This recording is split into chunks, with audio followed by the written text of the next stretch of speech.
साकिब बशीर साहब, मैं ये राव साहब ने जिक्र किया ना कुछ जगह का कि उन्होंने देखा मोटरवे पर। आज 5 बजे के करीब हमारे ही चैनल पर हाफजाबाद की एक वीडियो चल रही थी जहां पर जिन चीज़ों से रोका गया, फसलों की बाकियात को जलाने से रोका गया, जो सबसे ज़्यादा स्मोक का बायस बनती हैं, वो खुलेआम हो रही है और कोई उस पर अमल पैरा नहीं हो रहा।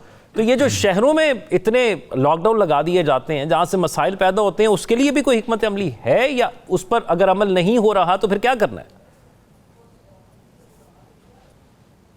अच्छा, एक बात तो मेरा ख्याल ये है कि अब हमें लाहौर से जो है बाहर निकल आना चाहिए और पंजाब हुकूमत को भी खास तौर पर लाहौर से बाहर निकलना चाहिए।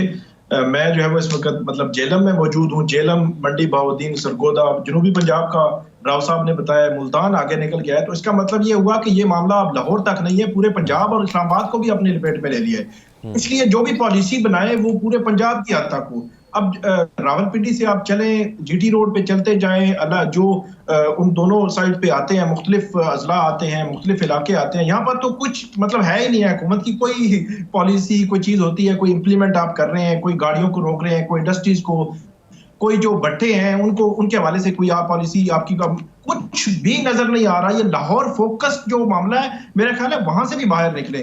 ये बड़ा इंपॉर्टेंट है क्योंकि ट्रांसपोर्ट लाहौर में चलती है या लाहौर में इशू है। अब मैं एक स्टडी जो है पढ़ रहा था, आज से 4-5 साल पहले ये 10-15 दिन के लिए ये फॉग होती थी। अब जो है वो तकरीबन 35 से 45 दिनों तक ये पहुंच गई है। तो इसका मतलब ये हुआ कि सालाना बुनियादों पर ये बढ़ रही है और बढ़ती जा रही है। और इसी तरह मतलब लाहौर के हवाले से एक और स्टडी थी कि वहां पे तकरीबन 100 कनाल पे जो सालाना बुनियादों पर वहां पे जो एग्रीकल्चर लैंड है वहां पे घर बन रहे हैं, मकानात बन रहे हैं। ये भी मतलब एक आबादी जो है वो बढ़ रही है। इंडस्ट्रीज जो है वो वहां पे मतलब साइड पे गुजरावाला, सियालकोट, लाहौर, फैसलाबाद इंडस्ट्रीज जो है वो भी बड़ा एक बहुत बड़ा फैक्टर है। और गाड़ियों के हवाले से तो पूरी गवर्नमेंट को एक लॉन्ग टर्म पॉलिसी जो है बनानी पड़ेगी, क्योंकि ये शॉर्ट टर्म पॉलिसी से काम नहीं चलेगा कि सालाना बुनियादों पर जब ये फोक आ जाए तो उसके बाद जो है वो आपको पॉलिसी जो है बनाना शुरू कर दें और उसके बाद उसके इम्प्लीमेंट करना शुरू कर दें।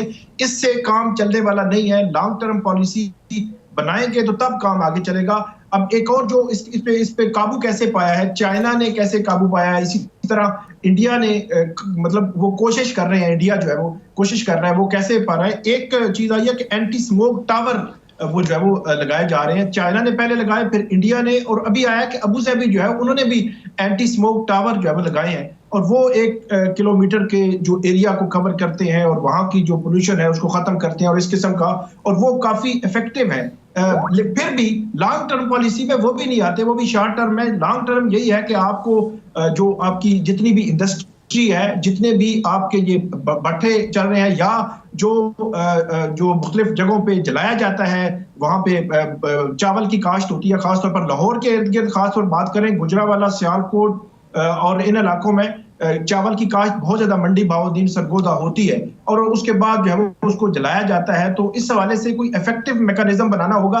एक चीज मैं और पढ़ रहा था कि इस हवाले से जो किसान है उसको ये होता है कि क्योंकि गंदम की काश्त फौरी तौर पर करनी है तो उसको जलाना जरूरी है, तो उसका एक ऑल्टरनेट गवर्नमेंट को उसको करना चाहिए कि आप थोड़ी सी अगर जो गंदम की काश्त आगे भी ले जाए तो उसके मैकेनिज्म मौजूद है कि अक्टूबर दिसंबर तक आप जो कर सकते हैं। तो ये एक ऑल्टरनेट जो सोल्यूशन है वो रखना पड़ेगा, वगरना फिर किसान क्या करे। मतलब उसको जलाने के अलावा मतलब ज्यादातर जला देते हैं और भी इसके तरीकेकार जो है वो होते हैं जो जिनको इस्तेमाल करके वो जो है वो इसको काबू करने की कोशिश करते हैं। ये मैकेनिज्म है जो टेक्नोलॉजी है उसका इस्तेमाल करके आप इसको जो है वो काबू कर सकते हैं। और स्मोक हो गई, फोग हो गई, अब डेंगू, ये चीजें मतलब सारी जो है वो खास तौर पर मैं बात करूंगा लाहौर की, और लाहौर के गिरदो नवा उसको बिल्कुल उसने जकड़ा हुआ है कि एक तरफ स्मोक है और दूसरी तरफ डेंगू भी है, फोग है और उसके बाद स्मोक जो है मतलब चीजें बदलती रहती हैं। और ये तो हमारे यहाँ जो मौसमियाती तब्दीली है उसका भी बहुत बड़ा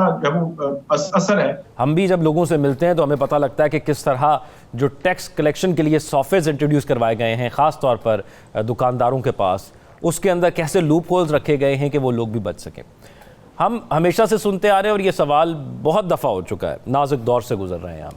ये नाजुक दौर के हवाले से अवाम ने बहुत कुछ भुगता है, बहुत से टैक्सेस दिए, अपनी 3 टाइम की रोटी को 2 टाइम की रोटी कर दिया, लेकिन वो नाजुक दौर ख़त्म ही नहीं हो पा रहा। तो क्या ये तसलसल जो इस वक्त जारी है ये निकाल देगा उस दौर से? बज़ाहिर तो यही लगता है जो वज़ीर ख़ज़ाना है वो बजाय इसके कि कोई उम्मीद दिलाएं कि हालात जो है वो बेहतरी की तरफ जाएंगे, चले जाएंगे, वो ये कह रहे हैं कि कोई डिपॉजिट भी नहीं कर रहा और कोई तोसी देने के लिए तैयार नहीं है और इस तरह जो है वो चीज़ें मईशत जो है वो इस तरह ठीक नहीं हुआ करती। तो ये जो उनकी जानिब से स्टेटमेंट आया ये बड़ा अहम स्टेटमेंट है और वज़ीर ख़ज़ाना की जानिब से इस तरह का स्टेटमेंट आना मेरे ख्याल में बहुत अहम सवालात हैं। उन्होंने इससे कबल देखें आप इतने मैसिव टैक्सेस भी लगाए अवाम पे, जो सैलरीज क्लास है, मतलब अवाम जो है वो इतनी मुश्किलात झेल रही है, इसके बावजूद भी वो जो है वो सेटिस्फेक्शन जो है वो नजर नहीं आ रही है। अब देख रहे हैं कि आईएमएफ का अगर आप देखें तो ये बताया जा रहा है कि आईएमएफ का कोई शेड्यूल विजिट नहीं था। ये आगे बशीर साहब, ये जो परफॉर्मेंस बड़ा तफसीलन जिक्र कर दिया गया, स्ट्रैटेजीज के हवाले से किया गया, लेकिन ये इंडिया का जिक्र भी कर दिया गया। मैं आप दोनों चीज़ों में आपसे जानना चाहूँगा कि ये यही उम्मीद थी कि ऑस्ट्रेलिया में जाकर पिचेस थोड़ी सी तब्दील होंगी, कोई हमारे बॉलर्स को मिलेगी, फास्ट बॉलर्स को उसमें सपोर्ट करेंगी, तो यही ऐसी परफॉर्मेंस आएगी, या हैरान किया इस परफॉर्मेंस ने आपको भी?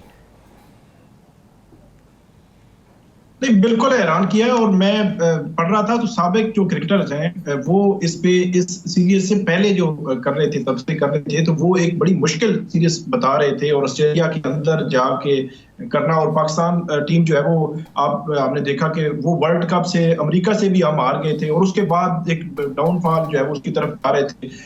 पिछले 3-4 सालों में पाकिस्तान में जो टेस्ट मैचेस हुए उसमें 10 टेस्ट मैचेस में तो 6 हम हारे और 4 ड्रा हुए थे। अभी रिसेंटली मुल्तान और रावलपिंडी के टेस्ट हमने जीते और उसके बाद अभी जो है वो पाकिस्तान जीता है ये टेस्ट सीरीज। 22 साल बाद जो टेस्ट सीरीज है वो ये जीता है।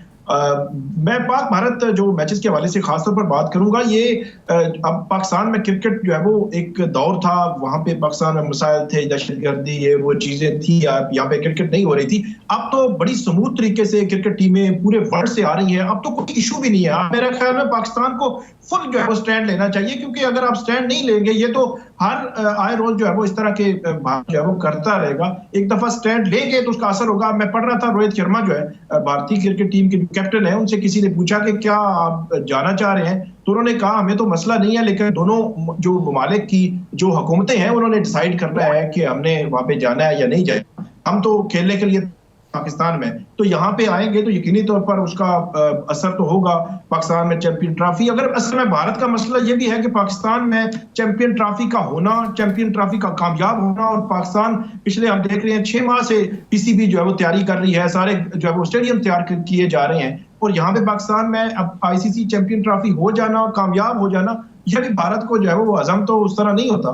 तो ये एक फैक्टर है कि पाकिस्तान को एक स्टैंड लेना होगा, लेना चाहिए, ये कोई तरीका कार नहीं। अब एशिया कप में भी यही हुआ था और आप दोबारा जो है वो कह रहे हैं कि हम पूरा जो है वो उसको खराब करना चाह रहे हैं। इवेंट होना था लाहौर में, वो आ रहा है कि वो इवेंट भी पोस्टपोन हो गया, अब जो है वो नहीं हो रहा जो चैंपियन ट्रॉफी से पहले था। बाकी जो पाकिस्तान की टीम है यकीनी तौर पर उसने दिखाया है, और जो पीसीबी की तरफ से ये जो ग्रुपिंग है, इंटरनल ग्रुपिंग है, उस पर सख्ती से उसको करना पड़ेगा। और ये जो मतलब बैठ जाना कि बाबर आजम है या शाहीन शाह अफरीदी है या दूसरे तीसरे हैं या फखर जमान को बाहर जो वो उन्होंने बैठाया, तो कम से कम उनको उस लेवल पे रहना चाहिए। और एक और बात जो है, अभी जो नए सामने आए हैं चेहरे, मतलब साइम अयूब है, इनको कम से कम उस जो इंटरनल ग्रुपिंग का शिकार हो जाते हैं, जैसे ये प्लेयर्स निकलते हैं। हमने एक वक्त देखा कि जब बाबर आजम और मोहम्मद रिजवान की जो जोड़ी है, दरमियान में 2-3 साल उसने पंजे गाड़े रखे और बड़ी जबरदस्त जोड़ी थी वो। हमने 100 जो है वो 152-0